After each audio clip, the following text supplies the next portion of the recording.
mà là đã myanmar zo chỉ phone nằm mình download install na to asi chan ma si ka nakal ding mi cho control panel nakal lai program install a program ti mi la ma di hnga ta chen na ga mai hi atu fai ka pia mi zo chi mi ma phone ba nya si so si chen ta chen na ga ma ka Navun click lại right click uninstall ni mi la ma khan chet la update chang ma di nuwa second na navun kal ding mi cho atui kan sau ding mi cho window 10 in yama ji nu khot ka se tin da to city mi ka kum dun zo na lai ma si bi kan kal ding mi cho ke le ka motor na khan setting te na te lai setting in navun kal lai ni theme ding mi cho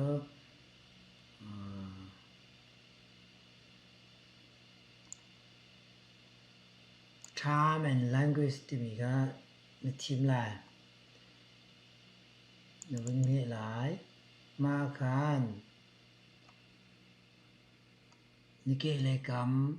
cái lấy language thì mình lại mà cả dọn thế cả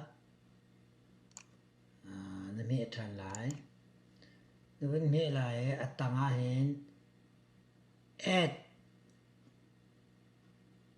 prefer language thì mình không lại mà cả thế cả nó vẫn nghĩ việc lại cả dọn phải cái việc nào ta nó nghĩ lại Myanmar thì mình khá nó có lại MYAN Myanmar Burmese thì mình cái nghĩ lại cho cả cái next uninstall lên nghĩ lại cả làm pia kinh cái website chúng nó lạc lên install lên cái hào lo window ai in ở trong lấy bao cho ở trong á Myanmar Unicode ka athar chi chang tong ni kum lấy quá October kla khan Korampum block ni tiah in Myanmar Unicode ka update ding in an to ai October ni kada kan update in to chang na form na computer na man mi call font Paul Myanmar font Paul ka update silawa chen update ni to how ma update ni to lawa chon na call font man po ka zapi hai asin pi la lo ti mi te kha ma zon hin wen ten ka do arwang cha lan leo pia narak man che mi font ka uninstall to lo and update to lo pin man te ga tong ni kum lei ko October ni kata rampum pi in tiah in ko rampum pi chau za thai in update in to chang mi khana to lo se chan na font Paul na Unicode po kha zapi asin pi ti lo ti mi te kha ma zon te khan ngal tar kan du chon zo chi thamang man na du asia khan chon Myanmar Unicode tha zo chi han man na chon piang kha khat install na to chi ha te la okay my very start is la install sia chon ka hen Myanmar phone kha 14 nó hỗ trợ có lại mà si chân trả giống cái tiêu khó keyboard giống dây mình biết thế nào tí lâu có phần thì phôi tiền mình thì hình nó có lại window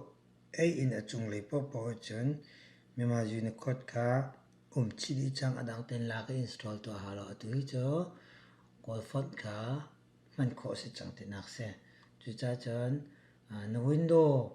8, 10, 8.1 something po chan me he atu ko to ni me to ken na to se chan asin pi lai chan he atu cho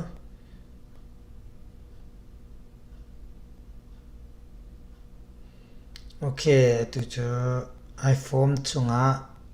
Myanmar Unicode ka tin na kan lak la ti mi kha kalang tar nik mi se Android iPhone ma hen Myanmar Unicode ka chang ma belte cho la leo pin rak download mi zo chi te na Myanmar phone te na ka uninstall na to no long update sela arwang cho tong ni kum lei kwa october ni khata khan ram pu pi tha ko ram ne myanmar phone kha update and to myanmar unicode kha ma cha chon ma la ni na rak man che mi phone pol vial te kha setting ana ka lai uninstall na to chon update chang maka khate ka pil loading cha tu cho maka ko call phone android iphone ma myanmar unicode om che mi ka tin da setup kan to la ti mi te kha window kan lak tar chang iphone ma di in android sa kan lak tar lai tu iphone kan lak tar lai setting an kan lai okay setting in kan lai na to lai general an mi lai general kan na to lai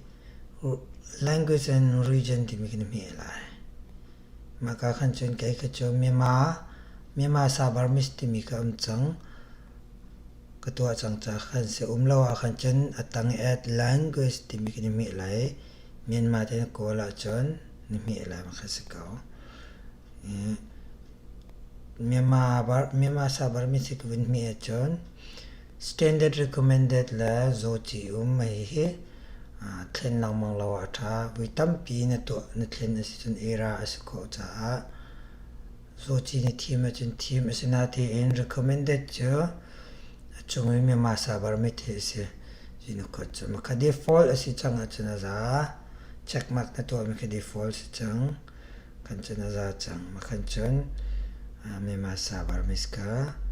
man ko ta chun na ka lawa chun zitin na ko la chen add language ni mi chun ke na hitia la chen mahasamallayu ta chun na ka ni mi chun ke ka ken na thlen la ma thlen lo ti mi ke lang cancel ke cha hau ti lo o ma ka se okay cha kan til lai zitin da chitil silai ti chen okay my son ni cha kai kot no cha kot ta chen kha kot na ka ter ko phone chok ke live phone me ka du chen atang ke le kam bi ke vle pum pi ke me chen lai ke me than chung call ni kong la ti mi ka kai me si chen la zi cha wo san rong pau ke ni kong la kwat okay mas chena fiang me la te ke zo android sin kan zo than na lai android in kan zo na lai setting in ka lai ajon sanit ta na ka lai ba ta sakane atuin sanit ta na ka lai ka khan ke ke jo to chang cha khan ko cha long ten lang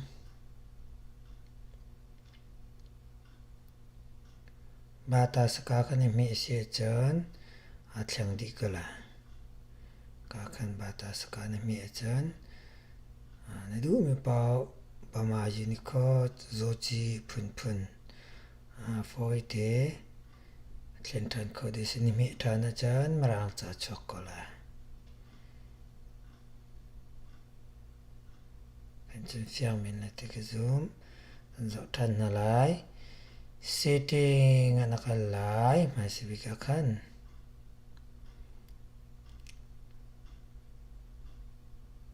setting ana ka lai system ana ka lai language input ti mi kana ka la language input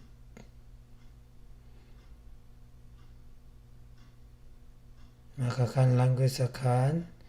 du min team line me lai kan me thana chon a thlang di chang lai ka se ko foi te okay ko chan a thlang than na me thana chen rang cha than lai okay fiam la te ke zoom channel la subscribe ni to relo subscribe krak mit ve te da king te so kalom